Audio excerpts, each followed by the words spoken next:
Olá, estamos aqui mais uma vez por uma live do Telesíntese, é um prazer enorme estar com vocês. Hoje nós vamos conversar com dois executivos do setor de duas operadoras e eu acho que o papo vai ser muito bom. Nós vamos tratar dos novos hábitos de consumo, obviamente, dos serviços de telecom e de internet que vieram com a questão do isolamento social e vamos aprofundar um pouquinho a estratégia das empresas. Falar um pouquinho sobre o Telesíntese. Nós somos um portal que acompanha o mercado de telecom e de internet, de tecnologia digital de uma forma geral há mais de 15 anos. E a gente está hoje com mais de 500 mil leitores únicos por mês, o que para a gente é uma marca muito importante, o que significa que o setor de telecom e toda a indústria digital atrai o interesse da população brasileira, dos leitores, e a gente gosta muito de saber que procuram a gente para se bem informar, ter informação de qualidade, a gente agradece muito. Queria falar também que nós estamos com algumas iniciativas legais, além do nosso portal. Nós lançamos recentemente um e-book sobre o mercado de agro, ou seja, as inovações no mercado, no agrobusiness brasileiro. Vamos lançar em breve o quarto capítulo desse e-book e a gente distribui, a pessoa pode fazer o download, qualquer coisa entra no nosso site lá, telesíntese.com.br, que tem. E vamos tomar uma nova iniciativa também, vamos lançar já semana que vem. Nós estamos entrando no mercado do dinheiro digital, a gente acha que é uma nova revolução que está vindo por aí, vamos acompanhar jornalisticamente esse mercado. Estamos lançando também um e-book, o primeiro capítulo sai na semana que vem também, se chama Digital Money Report. E espero que vocês gostem. Isso é um trabalho com muito fôlego, muito aprofundado. Estamos fazendo uma radiografia bem importante desse setor e de toda essa movimentação que está acontecendo aí nesse mercado. Então, eu gostaria de falar que hoje a gente está aqui na nossa live com o Adriano Marques, ele é CEO da Wirelink. A Wirelink é uma dos ISPs, se a gente pode assim falar, já deixou de ser um dos mais importantes investidores hoje, alternativos da estrutura de banda larga brasileira. E estamos com o Rogério, que eu chamo de Taka, mas é Rogério Takayanagi. Ele é o diretor de estratégia e transformação da Oi, e os dois vão falar um pouquinho sobre essa revolução, essa grande transformação que houve, gerada pelo isolamento social forçado pela pandemia, né? E gostaria de agradecer muito os patrocinadores, claro, o Cisco, o Oi e o Wirelink, que estão apoiando as lives do nosso Telesíntese desse mês. Então, eu vou chamar para cada um dos executivos fazer as suas apresentações, considerações iniciais. Eu começo com o Adriano e depois eu chamo o Rogério. Por favor, Adriano, então, você pode falar um pouquinho da sua empresa para a gente. Obrigada. Bom dia a todos aí que estão nos acompanhando. A Wirelink é uma empresa que começou a trabalhar desde 1996, já bem lá atrás, né? Começou na internet de escada, depois virou internet a rádio, no final que toda começou a fazer backbone nesse país gigante, a fim de levar comunicação do nosso ponto central, que é Fortaleza, onde chega a maioria dos cabos submarinos, para o resto do Brasil. Hoje a nossa rede está mais concentrada no Nordeste, a gente atende praticamente quase todos os estados do Nordeste, e um pouco na região Norte, onde a gente atende um pouco do Pará, por ser uma região muito grande. A Wirelink hoje tem 35 mil quilômetros de cabos lançados aí pelo Brasil, o backbone hoje todo rodando em cima de rede de dados tanto da Huawei como da Paritec. E a pandemia causou aí um espanto gigante nosso com o crescimento abrupto de banda que foi necessário fazer para poder manter essas redes funcionando com qualidade e com toda a necessidade que precisava. No começo da pandemia, a gente teve um susto muito grande, porque ninguém sabia para onde é que ia, né? Não sabia como é que o mercado ia se comportar, como é que ia ser a questão do dia seguinte. No começo, trabalhando um pouco uma sala de guerra, um para tentar fazer com que tivéssemos processo para combater isso, né? Mandamos grande parte dos colaboradores para casa, no intuito de manter os colaboradores saudáveis, né? E a partir do encaminhamento disso, começamos a trabalhar esse crescimento aí do backbone em banda, né? Existia uma demanda muito grande reprimida, e com a pandemia, todo mundo em casa, todo mundo precisando acessar cada vez mais, descobrir mais o que a internet, o que a comunicação pode fazer, né? Esse crescimento foi muito grande. Pra você ter uma ideia, nos 2 primeiros meses nós conseguimos crescer quase 70% do tráfego da nossa rede.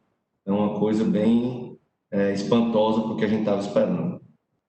E com o passar da pandemia já começando a voltar, hoje o escritório já deve ter 50% das pessoas trabalhando no escritório. As que não se sentiram bem continuam em casa. A gente está conseguindo fazer muita coisa de home office, mas alguns setores, infelizmente, não dá para ser home office, principalmente o pessoal que mantém a rede funcionando na rua. Então, esse já está praticamente 100% trabalhando normal. E aí vamos aguardar a interação para ver o que é que a gente pode conversar e trocar ideias aqui nesse seminário. Obrigado.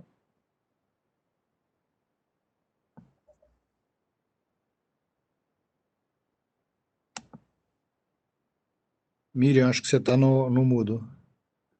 Rogério, obrigada. Eu ia te chamar, então passo as palavras iniciais para você. Obrigada. Obrigado, Miriam. Olá, Adriano. Boa tarde a todos.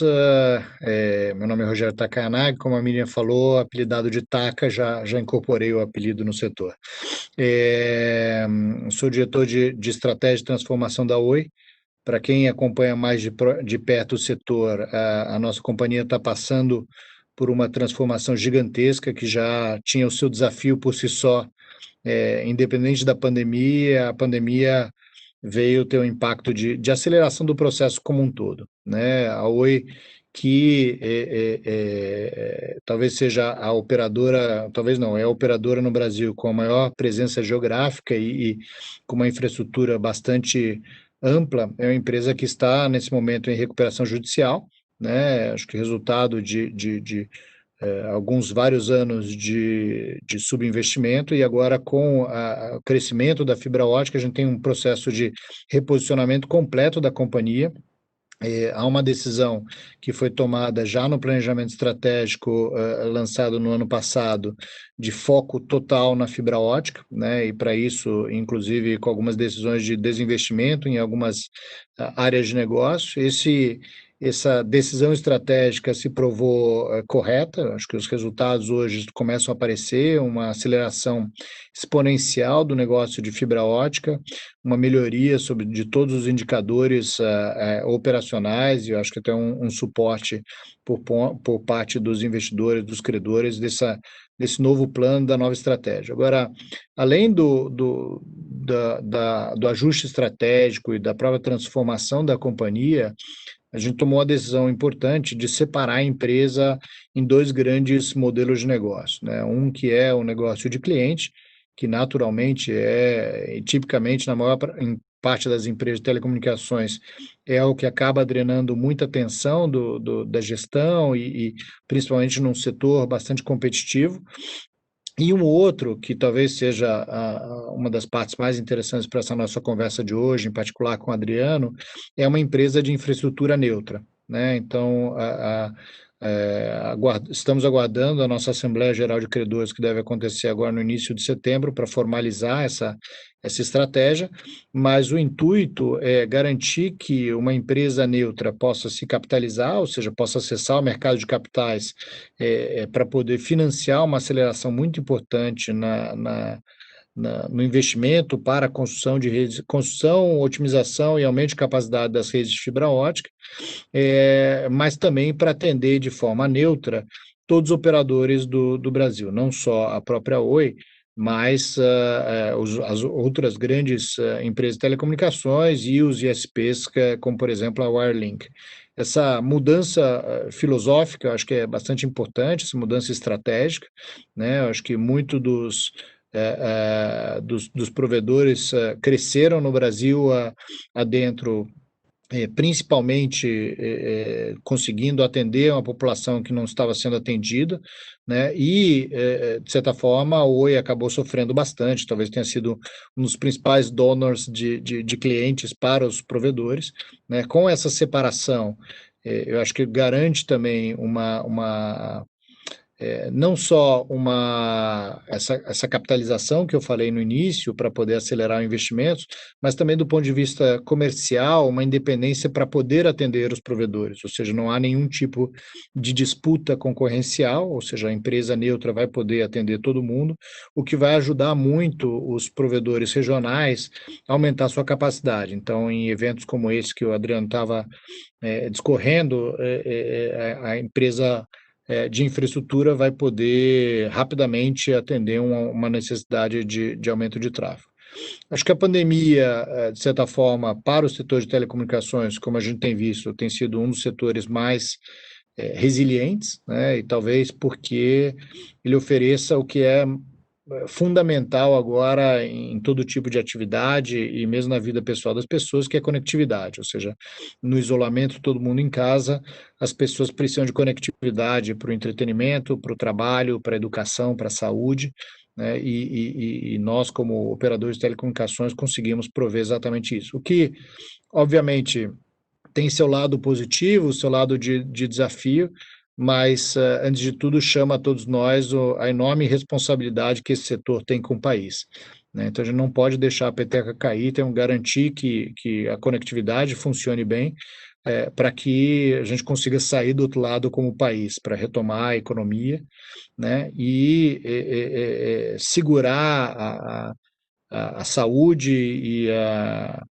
atividade das pessoas nesse período, né? Então, como apesar de obviamente uma preocupação enorme com a saúde, com a economia, a gente tem que observar também que existe um impacto de aceleração muito forte da transformação digital, não só das empresas como das pessoas, o que vai fazer com que o 2030 aconteça antes, né? A gente está antecipando vários anos em termos de adoção de tecnologias digitais, o que para o setor é uma notícia positiva porque acelera não só esse nosso papel, mas também potenciais novas fontes de receita.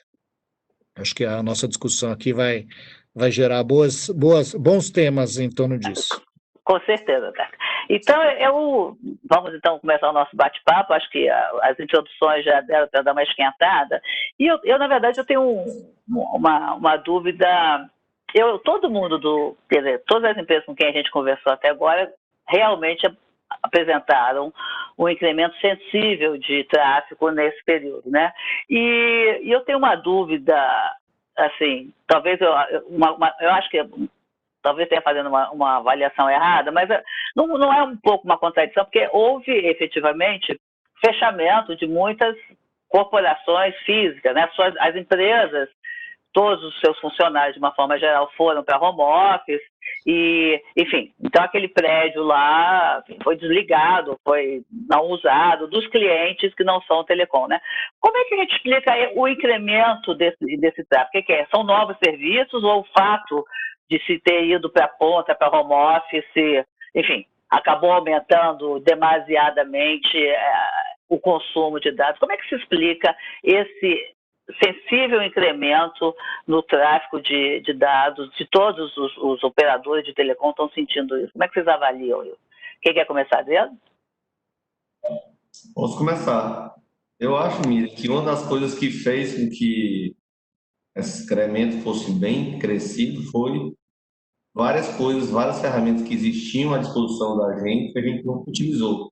Uma foi a videoconferência, né? Antes da pandemia, a minha casa era dentro do avião, para tudo que era canto, solta um lado para o outro, vai, volta, vai, volta, vai, volta. E por mais que você queira para se deslocar e fazer reuniões, você gasta muito tempo. Então, uma das coisas que a gente notou bastante foi que a pandemia aproximou as pessoas longe, né? Então, hoje existe uma quantidade enorme de videoconferência acontecendo praticamente a todo minuto. Aumentou muito, eu acho, até o trabalho de todo mundo, né? A gente está no mercado de telecomunicações, mas nós temos amigos em outros mercados. E eles falaram bastante que algumas equipes que estão em home office hoje estão muito mais produtivas do que quando estavam em escritório ou fazendo uma rota normal de trabalho, né? Então, como todo mundo foi obrigado a trabalhar com essa ferramenta de videoconferência, todo mundo aceitou uma coisa que já existia para todo mundo há muito tempo. Então, acho que um dos crescimentos foi esse. Um outro crescimento enorme é o quê? Você antigamente tinha um tempo em casa e um tempo de deslocamento, de ir para o trabalho, de fazer várias coisas, que hoje praticamente grande parte da população não tem mais esse tempo. Então, você criou um tempo muito maior dentro de casa. E com essa criação do tempo muito maior dentro de casa, sobrou talvez também um tempo que você não tinha. Então, tem muita gente assistindo série, assistindo filme, vendo Facebook, vendo todas essas redes sociais aí, que antigamente com o trabalho era muito corrido, de manhã acordava, ia para o trabalho, passava o dia no trabalho, voltava, você não tinha esse tempo. Então criou também essa novo cliente, vamos dizer assim, as pessoas que não trabalhavam muito isso começaram a usar. E é conteúdo, né? Hoje o cara está dentro de casa, se não tiver o que fazer, com certeza ele está no computador, está no celular, está tentando encontrar algum entretenimento, alguma coisa.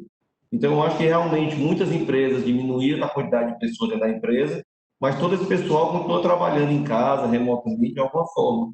E outra coisa que a gente notou bastante é que as empresas às vezes perderam um pouco o elan, né? Porque você tem empresas que você tem todo o maquinário, todos os servidores, todos os computadores dentro da empresa. Então, mesmo sem ter ninguém dentro da empresa, ela tem que continuar mantendo aquele maquinário, aquelas coisas todas funcionando. E o que a gente notou muito também foi exatamente isso, a migração de computadores próprios, né, para a nuvem, né? Ó, eu não quero mais ter dor de cabeça com nada. Se a minha empresa parar, pelo menos na nuvem eu sei que vai estar tudo funcionando e eu consigo estar aqui todinho para trabalhar sem se preocupar com isso. Então, eu acho que todos esses mecanismos, com a velocidade muito rápida, como o Rogério disse, fizeram com que a gente ganhasse ou perdesse, né, Rogério? Não sei se a gente ganhou ou perdeu, né? Porque coisas que eram para acontecer talvez em 2030 já estão acontecendo agora. Coisas que a gente descobrir talvez mais na frente, você já está utilizando agora. E eu acho que nada que você começa a utilizar, você consegue voltar. Ah, Adriano, você acha que vai ficar desse jeito pro resto da vida? Não. A tendência, eu acho, que é o pessoal voltar a se interagir, a conversar, a trocar ideias. Eu acho que não dá para você ter um relacionamento só com a sua família, né? É muito pouca gente para você passar o resto da vida se comunicando só com elas. Então, eu acho que no segundo momento a gente vai voltar a ter a interação que tinha antigamente, de fazer viagem, de conversar fisicamente, feiras e tudo mais. Mas eu acho que tudo que nós ganhamos nessa pandemia não vai ser perdido. Dificilmente você vai fazer uma reunião presencial se ela pode ser feita via um aplicativo de comunicação, entendeu? É lógico que algumas coisas, alguns fechamentos só vai ao vivo, olhando olho no olho, não tem jeito. Mas a grande parte dos negócios eu acho que não vão deixar de ser feitos dessa forma. E o ser humano começou a notar que com comunicação, às vezes, independe onde ele está, né? A gente teve aqui vários clientes que se isolaram na serra, se isolaram não sei aonde, nós tivemos que dar uma solução para poder levar a conectividade para eles, aonde é que eles estivessem, né? Porque com conectividade, eles conseguiam trabalhar novamente. Sem conectividade, aí sim, eles começavam a endoidar, porque aí não conseguiam saber o que estava acontecendo, não conseguiam fazer reunião, não conseguiam fazer nada. Então, eu acho que esse foi o grande ganho que a gente conseguiu com a pandemia. E você, Roger, Taka, como é que você avalia um pouco essa, não sei, e qual foi o crescimento? Vocês conseguem medir o crescimento da Oi nesse período a mais? Sim, Miriam, o nosso crescimento aqui, a gente teve crescimento nos dois aspectos, né? Tanto de vendas, né? Aumentou mais de 50%, quanto do próprio tráfego. O tráfego que a gente observou, dependendo do tipo de aplicativo ou região, por volta de 35%, né? Acho que complementando e concordando totalmente com o Adriano, talvez esse crescimento varie bastante por tipologia de cliente que a gente está observando, né? Então, num primeiro momento, algumas grandes empresas e alguns governos, a gente viu uma redução de tráfego, né? Um pouco como o Adriano estava falando, a pessoa não está nos escritórios, mas que exatamente a remotização do trabalho fez com que os funcionários aumentassem o seu tráfego para continuar produtivos. Então, uma coisa acabou compensando a outra. O cliente residencial, muito parecido com o que o Adriano falou, e o cliente no meio, que é o cliente empresarial, que talvez seja a maior quantidade dos CNPJs brasileiros, que é a pequena e média empresa, esse a gente está observando um movimento que é, por um lado, do lado da receita, ele foi bastante resiliente, né, mas obviamente causa preocupação, né, a maior parte desse segmento, ele tem demonstrado dificuldade de manter seus pagamentos recorrentes, mas continua pagando o telecom.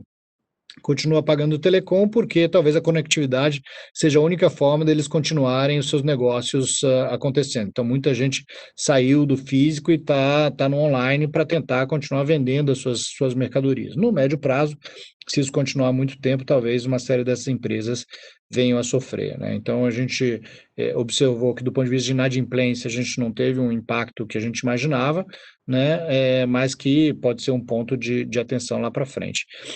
Talvez só para complementar o que o Adriano falou e concordando do que vai ficar depois, esse aumento do consumo, a gente fez uma pesquisa e surgiu uma coisa bem legal, que as pessoas começaram a dizer que elas estão redescobrindo a internet, ou descobrindo novamente, né? Porque muito do cliente, até pouco tempo atrás, a gente via algumas casas que tinham uma internet fixa em casa, mas só para deixar o Wi-Fi ligado, ficava todo mundo no celular usando o Facebook e o WhatsApp, né? Agora, com a pandemia, as pessoas estão descobrindo diversas outras utilidades para a internet, que seja a videoconferência, o Zoom, seja o entretenimento, a série, mas muita gente também descobrindo hobbies, começando a fazer upload das suas próprias lives, estudando. Então, essa redescoberta fez com que muita gente que tinha preconceitos, e nós mesmos nas grandes empresas tínhamos preconceito, por exemplo, às vezes de trabalho remoto. Agora não existe mais preconceito ao trabalho remoto, né?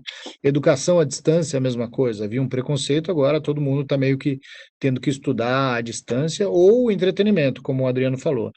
Essa mudança de hábito, ela veio para ficar, né? Então, a hora que a pessoa perceber que ela não precisa mais se deslocar, pegar um avião, um carro, um ônibus para poder ir trabalhar e pode ficar com mais tempo de qualidade com a família, ou pode resolver uma atividade mais rápido, sem dúvida alguma, ela vai continuar fazendo isso. E outra, o próprio muita gente perdeu o emprego ou está em casa, então estão tentando descobrir novas fontes de receita. E esses novos negócios, sem dúvida alguma, vão gerar uma nova onda de empreendedorismo no Brasil, que vai ser bem interessante, né? Um empreendedorismo digital.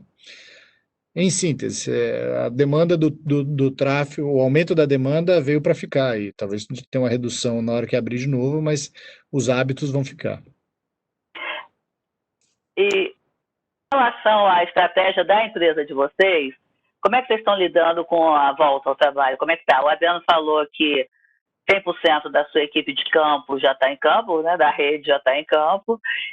Mas como é que vocês imaginam daqui para frente e 2021? Assim, como organizar? E como é que a Oi, que é outro gigantismo, como é que vocês imaginam? Vão continuar no home office? Não vão? Vão? Enfim, eu estava lendo um sociólogo, né, o Mark Cronenberg, ele fala que assim, as pessoas, a humanidade vai precisar voltar, seja de que tamanho for, para seus ambientes extra contato familiar, até para você não se isolar nas mesmas ideias, né? Talvez um pouco do que tem aí dessa intransigência de grupos, de ideias, é porque falta você ter contato com a diversidade de opiniões e que você consegue isso muito mais facilmente nos ambientes corporativos, né? Porque a gente acaba se ilhando entre nós mesmos, né? E é uma webconferência e tal, o prazer de ser jornalista que a gente consegue falar com pessoas diferentes, mas acaba você ficando muito no seu... Você não conhece gente nova, né? Como é que vocês estão... Como é que a empresa de vocês está lidando com esse pós, né, se houver um pós, e pensando para 2021 na estrutura interna de vocês? Começar com um TACA, que foi o... Vamos lá. Miriam, acho que naturalmente a prioridade foi a questão de saúde, né? Eu acho que para a empresa continuar operando, há um desafio técnico, né? Mas não havia nem precisamos pestanejar para tomar essa decisão de mandar todo mundo para casa. O retorno, eu acho que vai ser difícil, mas não difícil pela complexidade, mas porque o pessoal não quer mais voltar mesmo. A gente já fez 3 pesquisas aqui dentro da companhia, tanto com gestores quanto com colaboradores, né? Mais de 80% acha que a qualidade de vida e do trabalho melhorou bastante, inclusive os gestores, todos eles, sejam gestores que colaboradores, para não dizer todos, 90% pretende continuar com alguma forma de home office, né? Então a gente já percebe que é uma prática aceita e houve uma demonstração prática de que a produtividade aumenta, as pessoas estão mais felizes, estão em casa, mas tem os seus desafios. Acho que o desafio do contato talvez seja uma das coisas que as pessoas sintam mais falta mesmo. Tem um segundo desafio, que é aprender a trabalhar de forma remota, né? Aquela coisa de, eu tenho uma dúvida, levanto, bato no ombro do colega, faço uma pergunta, volto, sento na minha cadeira.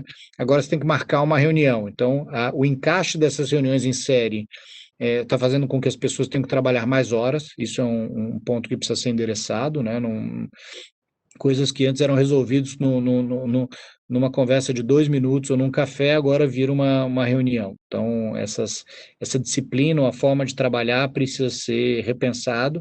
A própria estrutura da casa das pessoas precisa ser repensada. Acho que a principal reclamação das pessoas é a reclamação de hardware, né?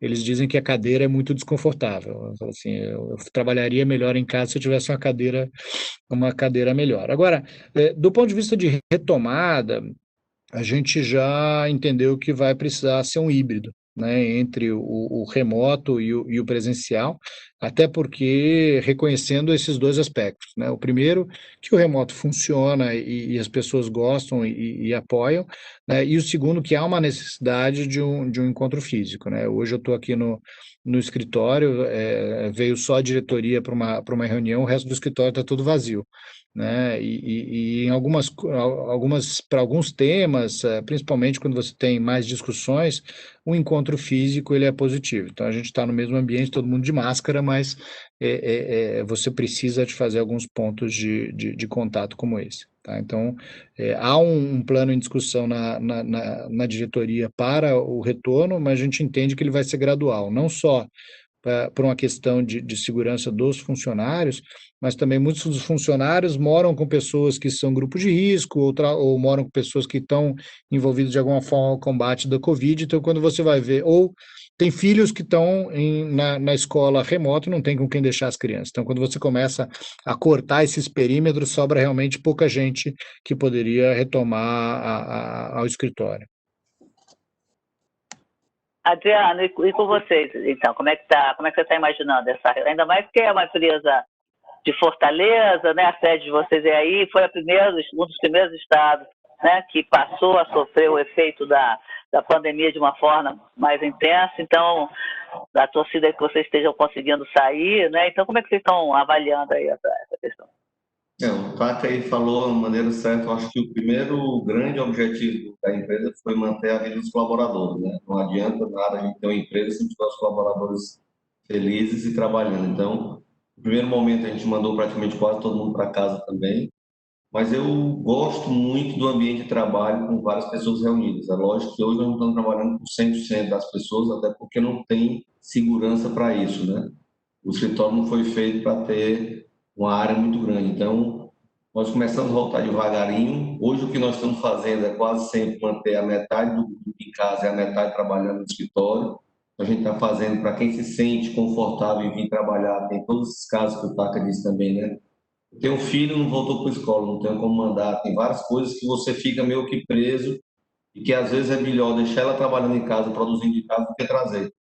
Mas eu também acho que perdeu-se muito nessa comunicação, como ele mesmo falou, né? De você estar aqui, o colaborador do lado poderia lhe ajudar aqui rapidinho, resolver aquele problema, e às vezes você tem que criar uma reunião, criar um ponto, criar alguma coisa, para uma coisa que é muito simples. Acabou se trabalhando mais exatamente porque você gera muitas reuniões, começa a marcar muita coisa, e às vezes a produtividade não é tão boa porque tem coisas que você consegue resolver rápido. Então, acho que no longo do tempo, a ideia existe algumas áreas que podem trabalhar home office sem problema nenhum, mas tem uma grande parte do nosso negócio de telecom que eu acho que trabalha muito melhor quando está em conjunto. Quando você se pensa em conjunto, né? Quando você tem as ideias aqui fluindo dentro do escritório de uma forma unânime, né? Não só quando você tem reunião presencial, não só quando você tem alguma discussão de várias pessoas. Então, a nossa ideia é o quê? É manter o pessoal que está sem segurança para voltar em casa. Quem já tem vontade, nós temos hoje aqui uma equipe aí já da metade do escritório que está trabalhando. Nós, graças a Deus, no começo realmente foi muito ruim aqui no Ceará. Nós chegamos a quase 9.000 mortes. Eu acho que é um péssimo número para o Ceará, porque eu acho que hoje, até um dia desse, nós éramos o local onde mais morreu por 1 milhão de pessoas, né? Quer dizer, então, que não foi bem feita aqui a maneira do tratamento, como foi feita a coisa.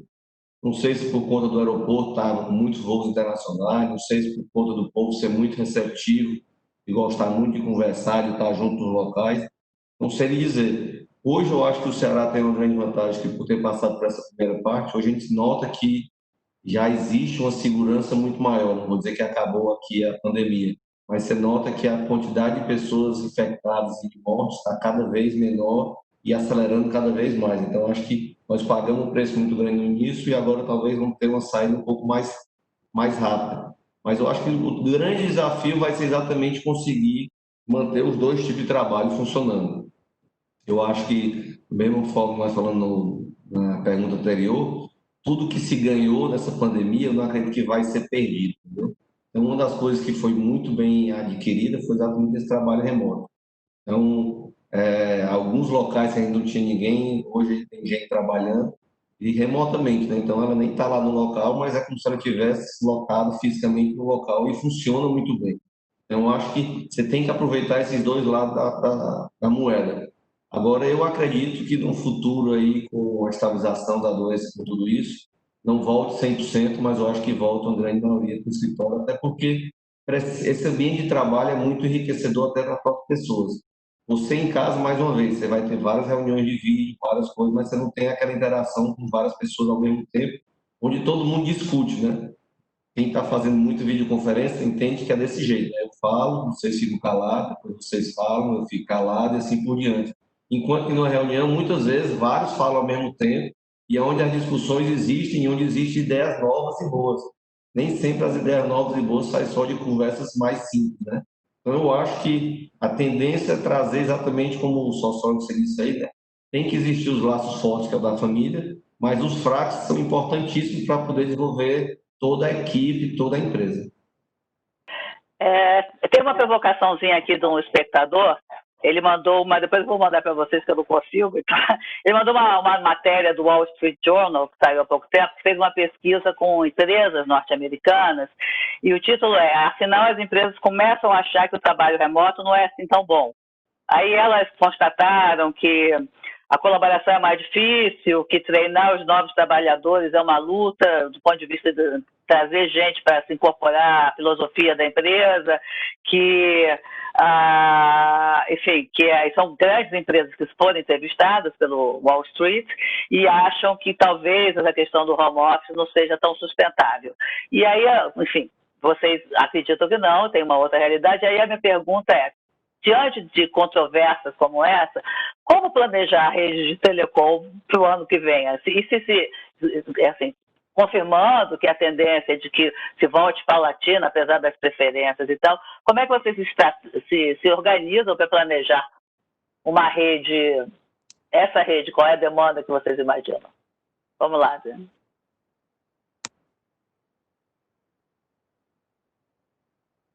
Vou primeiro. Eu acho que o planejamento que já está sendo feito para 2021, Miriam, que é de crescimento, né? Nós temos que cada vez mais aumentar e chegar em locais onde a rede não chega ainda, né? Eu acho que a pandemia veio e com a pandemia veio a necessidade de vários locais. A gente tem aí vários locais, várias cidades que o pessoal conhece o serviço e a qualidade da Warlink e vem a pedir: por que vocês não fazem a rede até a minha cidade? Eu preciso que você me atenda.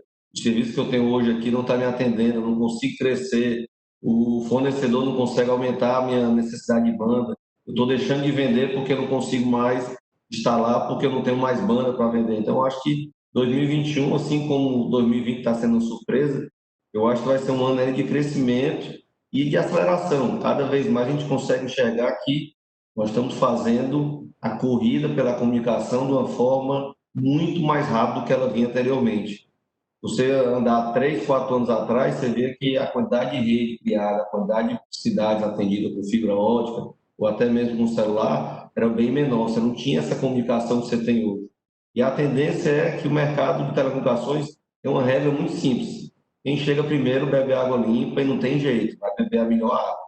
Então, eu acho que hoje tantos competitivos como as próprias grandes e-commerce, aí, a Oi, a Claro, a Vivo e a TIM, estão trabalhando exatamente nesse segmento. Por isso que o mercado está tão aquecido, por isso que todo mundo está querendo fazer ou via rede neutra ou via rede própria, o atendimento mais rápido possível dessas cidades que não têm fibra ótica ainda, que mesmo com o advento do 5G, eu acho que a fibra ótica nunca vai perder o sentido dela, até porque na pandemia se demonstrou muito isso.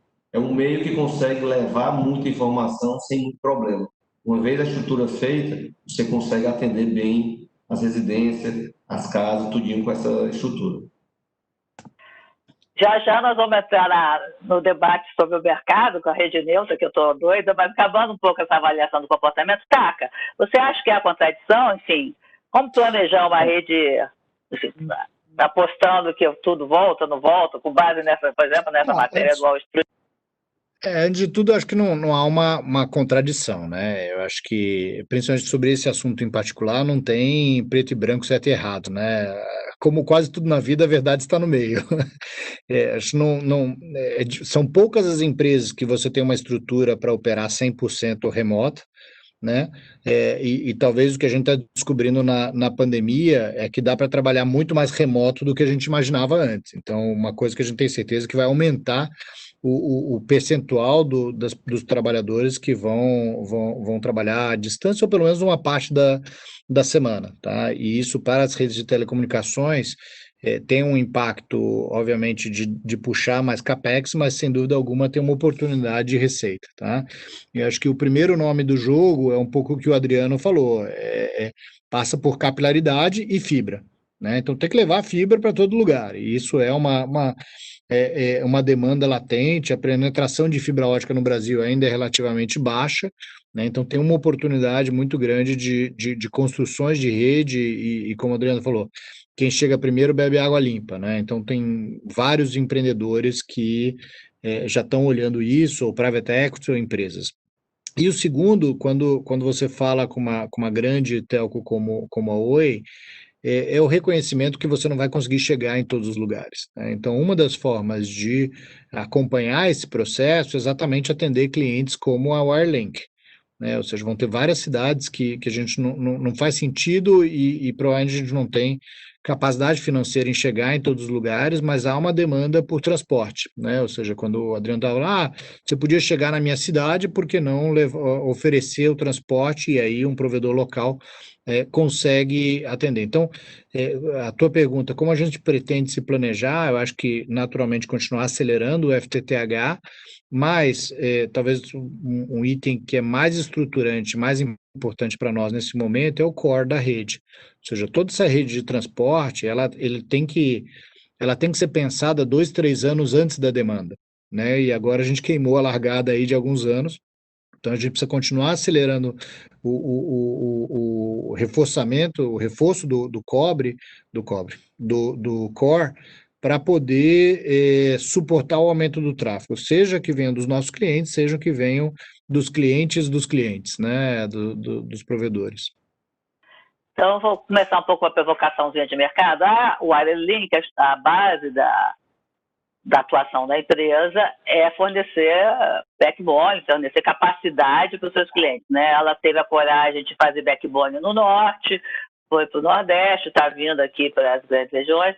E aí, Adriana, minha primeira pergunta, esse movimento da Oi e das outras também, que estão também anunciadas suas redes neutras, isso para vocês é uma oportunidade, ou você vê isso como um efetivo competidor nesse mercado e talvez uma competição meio desigual, porque a Oi tem uma rede nacional, né? Embora vocês tenham atuado muito, vocês têm 40 mil quilômetros de fibra, de backbone, aí a Oi vem com aqueles, sei lá, 100 mil, não sei o quê, o tamanho dela é muito maior. Como é que você vê isso, Adriano?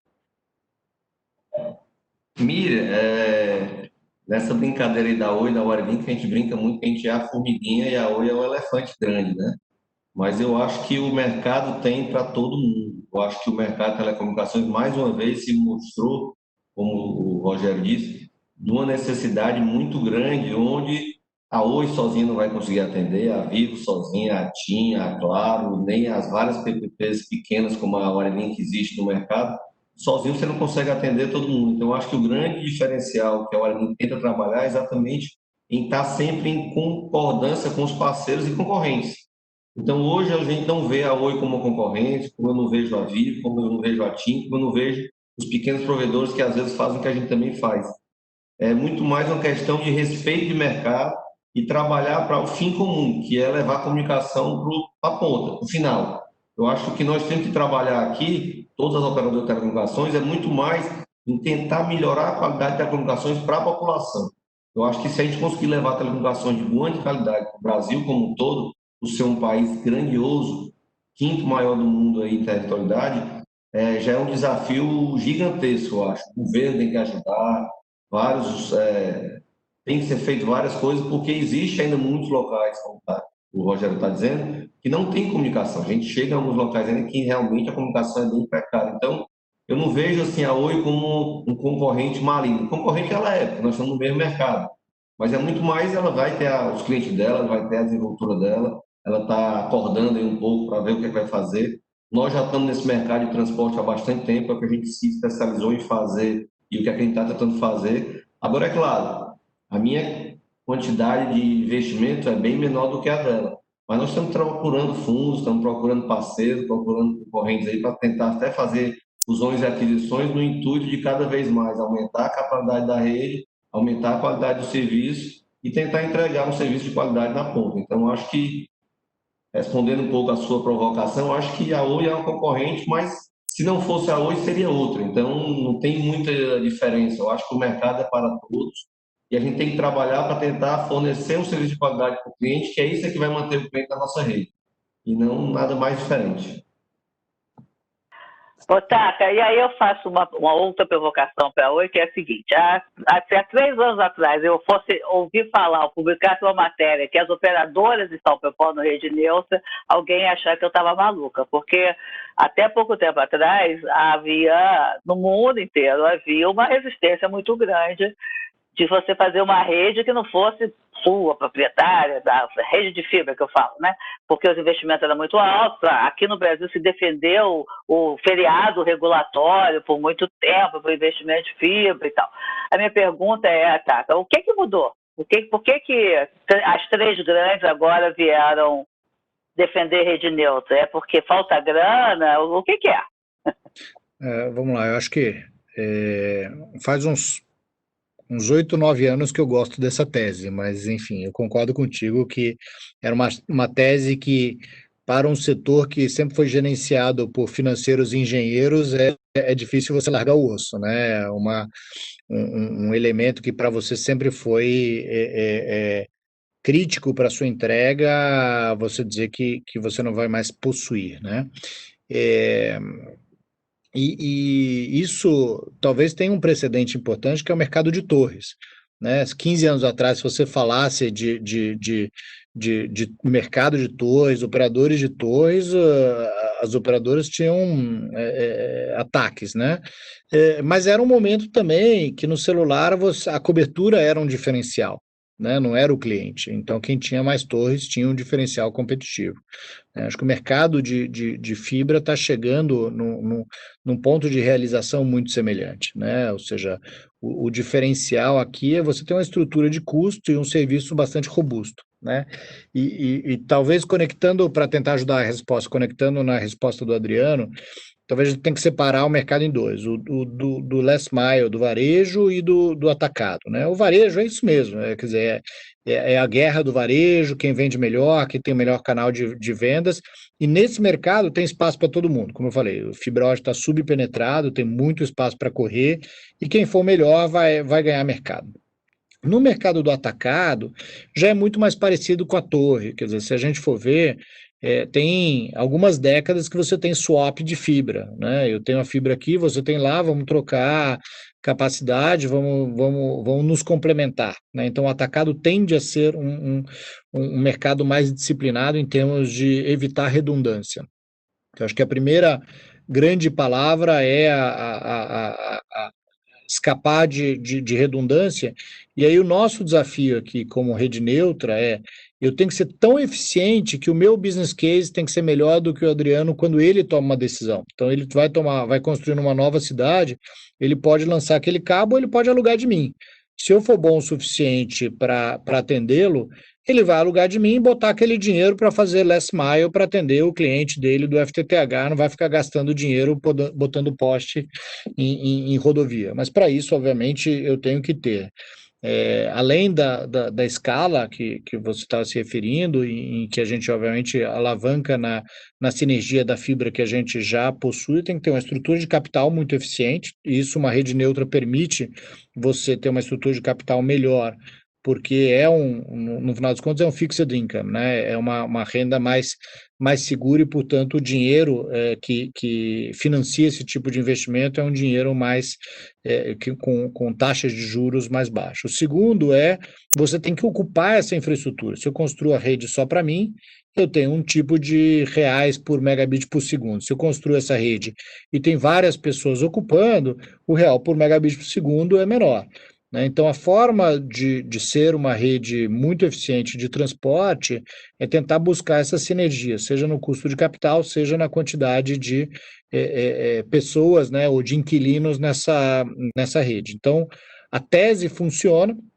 Talvez o que tenha mudado em relação ao passado, eu acho que é o reconhecimento de que faz sentido isso, e as torres, eu acho que desbravaram um cenário importante. O segundo, o próprio tipo de dinheiro para infraestrutura que a gente tem visto no mercado. Você tem uma liquidez muito maior de private equities ou de instituições financeiras dispostas a dar crédito para empresas de rede neutra do que para empresas de varejo, né? Adriano, e você acha possível a Wirelink, em algum momento, ou seja, se apropriar desse conceito de rede neutra, também ser uma rede neutra, ou não? Vocês vão ser clientes da rede neutra da Oi e das outras? Eu acho que a gente tem já alguns projetos para fazer algumas cidades com a rede neutra, onde a gente faz a rede todinha e aluga ela para os provedores locais que não têm capital para fazer essa rede. A gente já vem com essa ideia há bastante tempo. Existe alguns planos pilotos rodando que vem dando resultado bem interessante. E a grande diferença que eu vejo que realmente quem trouxe isso foi o pessoal das torres é o quê? Antigamente, eu trabalhei muito tempo com rádio frequência. Então, aqui no Nordeste, eu conheço praticamente todos os locais que tem torres bem localizadas. E aí você tinha em cima do morro 4 torres, 5 torres, 6 torres, onde na verdade uma resolveria o problema de todo mundo, desde que aquela torre pudesse ser compartilhada com todo mundo. Eu acho que foi esse o grande visão que o pessoal de torres fez e que eu não vejo diferente também numa rede neutra dentro de algumas cidades. Eu posso construir uma rede, a Oi outra, a Vivo outra, a TIM outra, e assim por diante? Pode. Mas nós vamos ter dois problemas. Um é a ocupação dos postes ou do solo, que à medida que você vai colocando uma quantidade de rede maior, você vai começando a ter problema, a gestão dessa rede, até na regulamentação dela. E a segunda é que o custo é o mesmo. Eu acho que a parte da telecomunicações tem que perder um pouco essa questão do que é meu, né? E usar muito mais a questão do que eu vou usar, né? A rede não é minha, mas é como se fosse minha. O cliente é meu. O mais importante desse negócio é o cliente. E aí eu tenho que ter uma equação, como o Rogério disse, que tem que valer a pena para o cara não ter que construir a rede dele e usar a nossa rede. Então, eu acho que é uma ideia de infraestrutura aí, tem muita gente trabalhando em cima disso. Vamos ver quem vai ter a competência de criar essas redes com qualidade e conseguir gerenciar também, que o grande diferencial, a grande dificuldade que também tem em torres é o quê? A torre você não pode chegar lá e começar a colocar antena, senão ela cai. A mesma coisa é a rede, você começar a colocar muito operador em cima da rede, se não tiver uma gestão muito bem feita, uma maneira de trabalhar muito boa e que tenha um custo que seja interessante, também você não vai conseguir ter uma rede que funcione. Então, são desafios que eu acho que, desde o grande ao pequeno, tem muita gente trabalhando, e a Wirelink vai trabalhar nesse segmento. Nós já temos alguns locais fazendo. Estamos atrás de lojas de investidores para exatamente trabalhar em cima disso. Mas é um dos pilares para 2020, 2021 da empresa. Ok. E, assim, infelizmente, o nosso tempinho já está quase acabando, passa rápido, né? Posso fazer uma piada aqui? Tá. Você perguntou para o Adriano se ele tem ambição de rede neutra, né? E aí eu estava observando, né? Nós como Oi aqui, E tem atrás de mim o mapa do Brasil, né? Aí atrás do Adriano tem o mapa Mundi. Aí você vê qual é o nível de ambição da Wirelink aqui. A gente só quer Tá cobrir o vendo, né? Brasil. Estamos acabando, Então, ainda tem um aqui é o pouquinho. cabo submarino, né? Eu não podia deixar de ter a foto de cabo submarino, eu estou no local hoje que está segundo maior hub de cabo submarino do mundo. E depois do Elan Link, que está chegando agora em dezembro, vai se tornar o primeiro maior ponto de cabo submarino do mundo.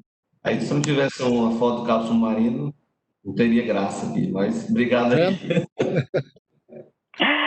Mas, então, assim, infelizmente a gente já está acabando quase com o nosso tempo. Eu queria fazer uma outra perguntinha para vocês dois, que é em relação à questão da tecnologia 5G fixa, a FWA.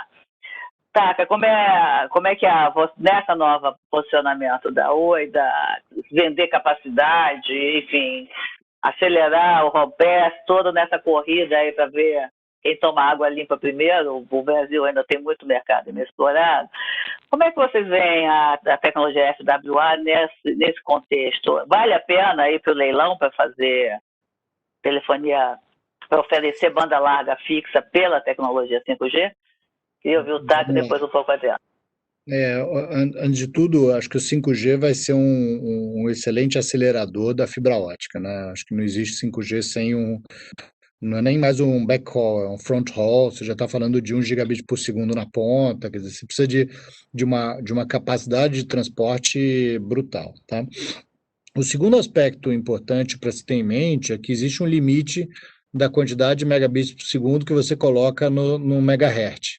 O que quer dizer isso? Ou seja, se você quiser oferecer banda larga fixa através de tecnologia wireless, você precisa de uma quantidade maior de antenas, né? Ou seja, você vai ter uma densificação muito grande. O que o Adriano estava falando, bom, a fibra já se demonstrou que segura a pancada de ter menino em casa assistindo Netflix o dia inteiro, né? Se você jogar esse tipo de demanda numa interface wireless, a quantidade de antenas que você precisaria realmente seria muito grande. Então, a forma como a gente vê o 5G, sem dúvida alguma, é uma oportunidade para a infraestrutura de transporte, porque você vai precisar de mais transporte e acesso via fibra.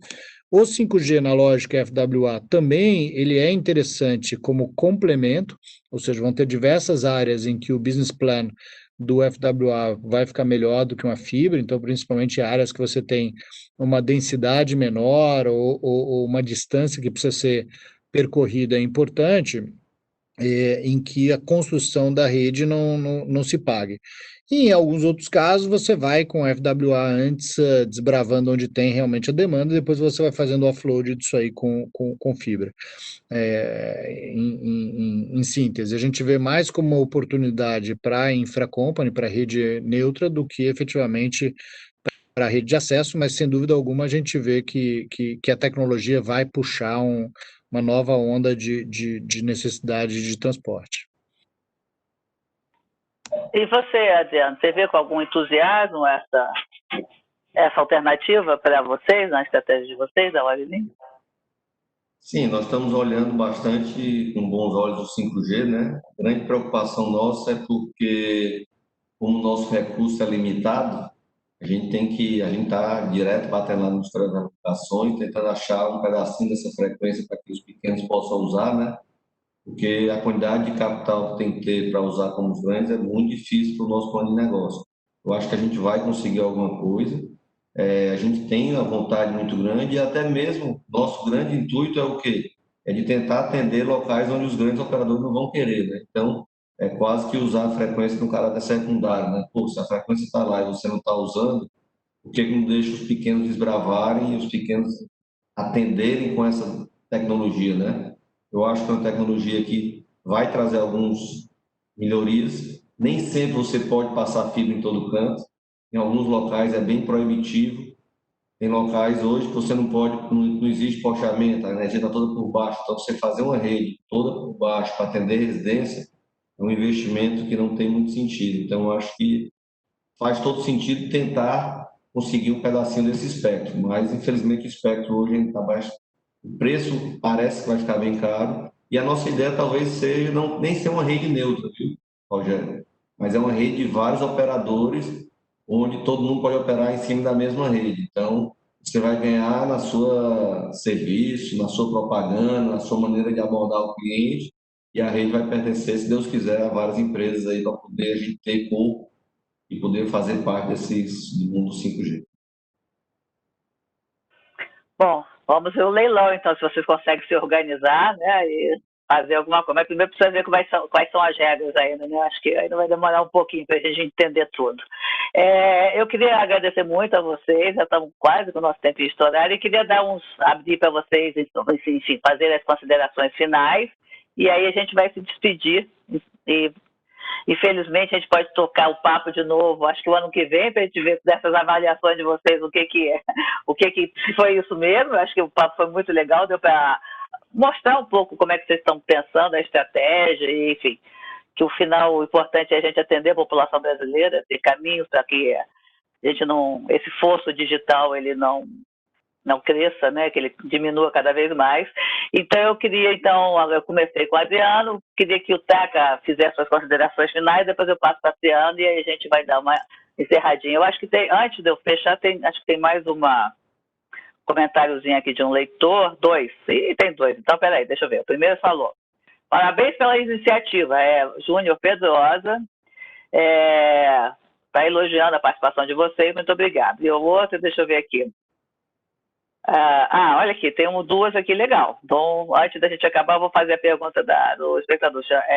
Também mesmo perguntando: quais as tendências que vocês veem para os pequenos ISPs no tocante ao serviço de vídeo, OTT, IPTV? Para onde vocês acham que vai caminhar essa onda aí?